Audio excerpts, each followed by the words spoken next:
Welcome back to Samara Builds, where I'm building a better life. And I have worked hard to build a better life, and I continue to do so. I look horrible today. Let me tell you why. So, I have wanted to film a video to talk about self-harming since like the inception of this YouTube channel. I try to be really open with my story, and I've talked to many people on a one-on-one basis about self-harm, but this is a video that I have kept putting off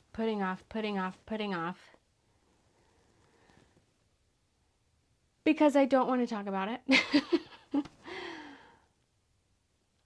But a bigger part of me does want to. But I figured maybe if I record while I'm doing just a little bit of pampering, that'll help. I don't know. I might just delete this whole thing. We'll find out. But if I don't delete it, get ready for bed with me while I talk about self-harm. Here we go.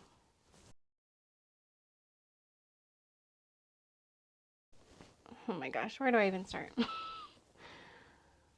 I guess I'll just give like a brief overview of my story with self-harming.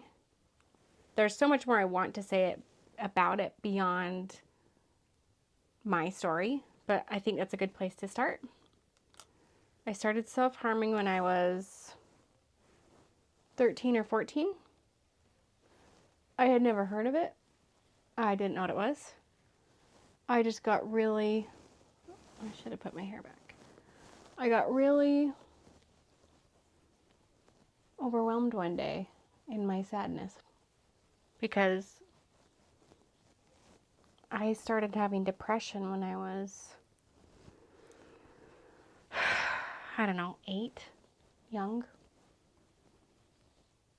And one day I got really angry, which is a feeling I don't like to feel.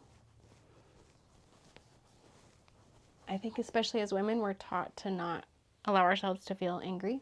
We should just always be grateful or proactive, never just angry. Anyways, I was so overwhelmed in my feelings, I just saw a razor blade and just really quickly did it. And it made me feel so much better. Which is crazy, right? Like, that doesn't make sense. That's not logical at all. But it made me feel better. And I think that's an important thing to touch on that, like, a lot of people don't talk about when they talk about self-harm, is that it works. I'm not recommending it. I'm not saying anybody should do it ever. Just like heroin, I don't think you should go smoke black tar heroin. I don't think you should go shoot something up. But there's a reason that people do it, right? It did help me feel better. And then I started cutting myself on a regular basis. And people found out. I couldn't hide it for very long in the summer. And I went to therapy and tried to find different ways to cope.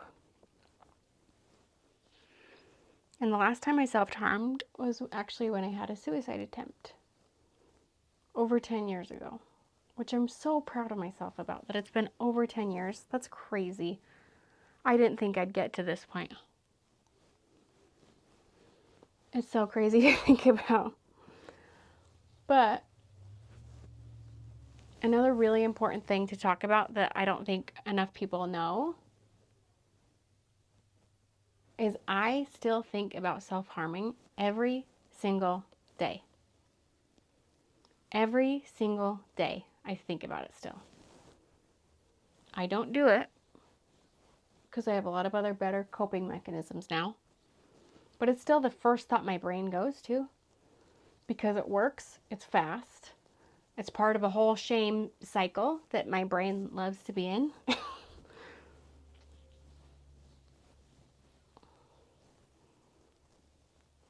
think about it every day.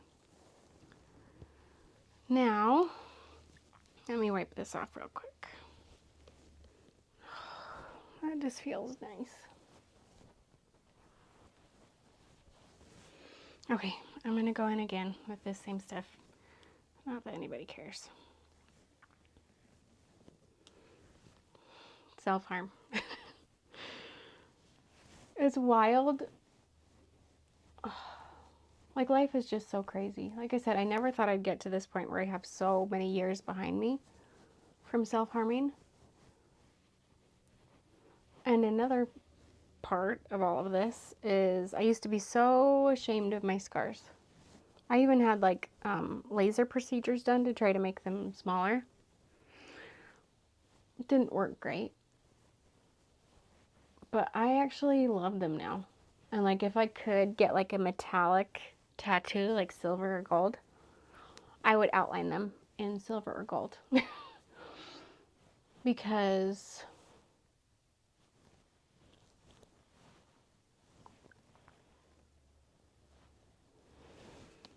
I'm so proud of myself. I'm so proud of myself. And if you are self-harming, I just want you to know that there is hope, that you will have a day that you can look at your body with love.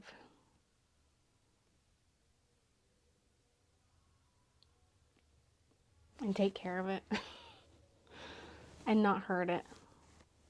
And be proud of it. It's possible. I didn't think it was possible, but here I am. I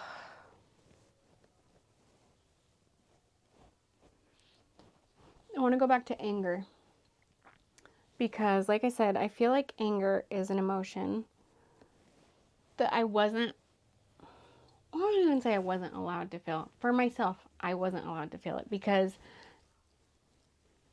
the way I saw anger growing up was it was always an outward projection at other people that hurt people around you.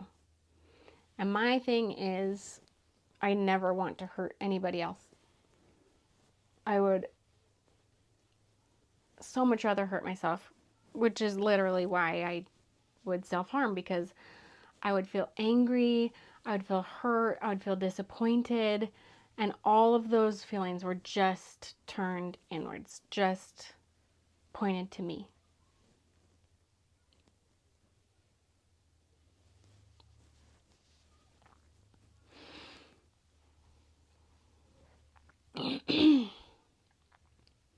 Which is something I've had to work really hard to overcome.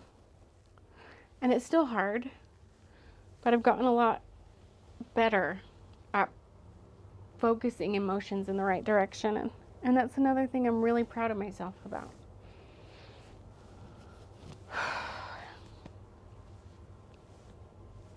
When I was actively self-harming, like I said, people found out. And people didn't know how to talk to me about it, because I know it's really hard for people to understand that cutting or hurting yourself would make yourself feel better. Like, that just inherently doesn't make sense.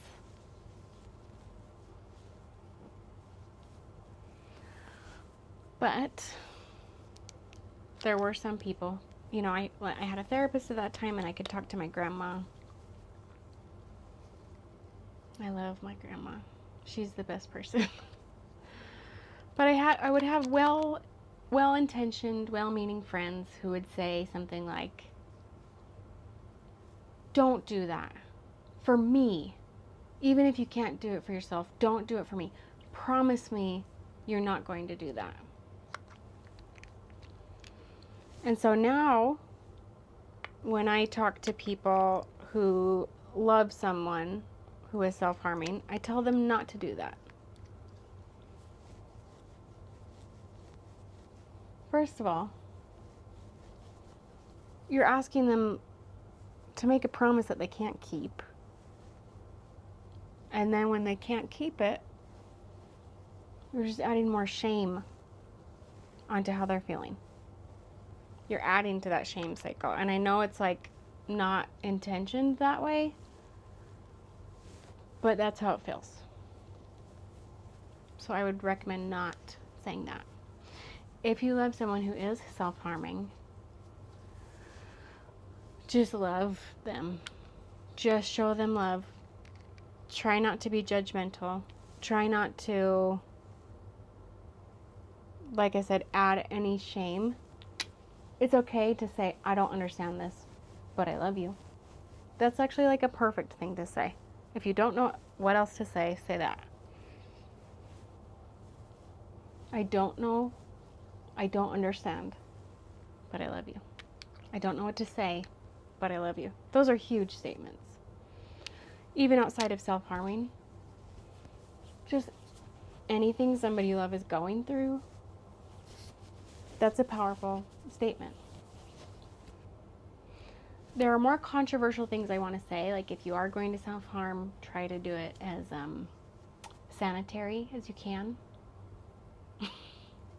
Which sounds like I'm pushing self-harm, but I'm not. But I understand it. I understand that it helps a lot. And it's hard to stop. You have to find other coping mechanisms, and you have to learn to love yourself, which is so hard. It's really hard. I'm also going to do a little eye mask because I'm still here. Do I need an eye mask right before bed? No, but doing what I want. I feel like I had so much I wanted to say about it, self-harm, and now my mind is totally blanking. I think it's safe to say that I'm dissociating a little bit because this is a hard topic for me to talk about. Not because I'm ashamed. Like I said, I'm proud of myself and everything I've been through, how far I've come. I'm not ashamed of my scars. I'm not ashamed to talk about my story. It can be hard to talk about my story because there are other people in it. I don't live in a vacuum. But this is just hard to talk about because it's painful. It's so sad.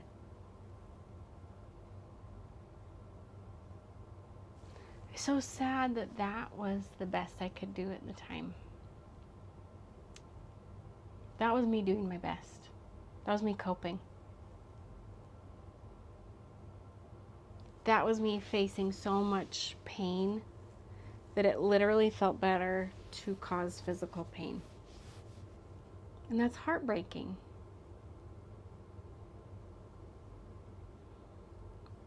I'm not ashamed of past me. I just feel really sad for her. And that's okay. But that's a feeling I'm going to have to sit with tonight, which is a little bit heavy. Because I'm feeling a little bit sad and a little bit down after talking about this. I'm going to do some reparenting. Tonight I'm going to be really gentle with myself. I'm going to go to bed early.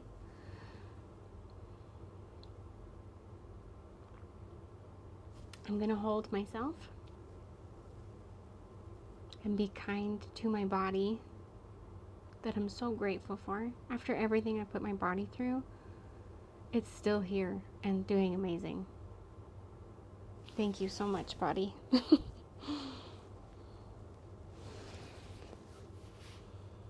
If you're self-harming, you're not alone. Whenever I work in the medical field, and sometimes I draw blood, and sometimes I come across people who have fresh self-harm scars. And I always roll up my sleeves and try to hey, just show I'm in your club. I understand you. And I always try to say to that person, I know that this helps. And I hope, my hellies are falling off. I always say to that person, I know that this helps. And I hope you can find something that helps even better. I have. You can too. I feel like when you are self-harming, it's such an isolating feeling because you feel like such a freak, because even you understand that it doesn't make sense that hurting yourself would make you feel better. So there must be something wrong with you if that's making you feel better. There's nothing wrong with you. We live in a messed up world. There's so much pain, and that can be so hard to deal with. Try to talk to somebody. Try to join a group. Try to something. Keep trying. Keep on trying. Do not give up. Don't give up. Again, if you love someone who is self-harming, just show them more love. Especially if it's right after they self-harm. You might initially feel angry. You might feel a lot of really strong emotions. All they need to feel from you is love. Because that is a feeling that they're having a really hard time showing themselves.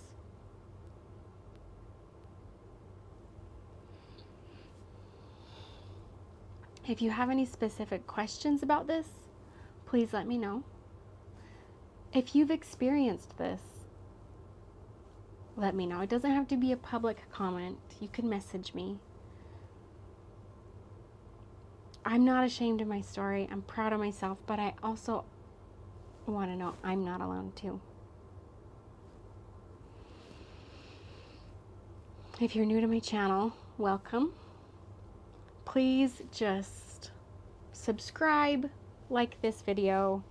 I have a really small account, and so every number, every thumbs up, every comment, I really notice. It really goes to my heart. Again, I'm sorry I'm not made up, but this is what I needed for this video. Thank you guys so much for helping me feel safe enough to talk about this. If you're having a hard time, keep going. Don't give up. And I hope tomorrow's a little bit better. Thank you guys. Truly, thank you. Bye.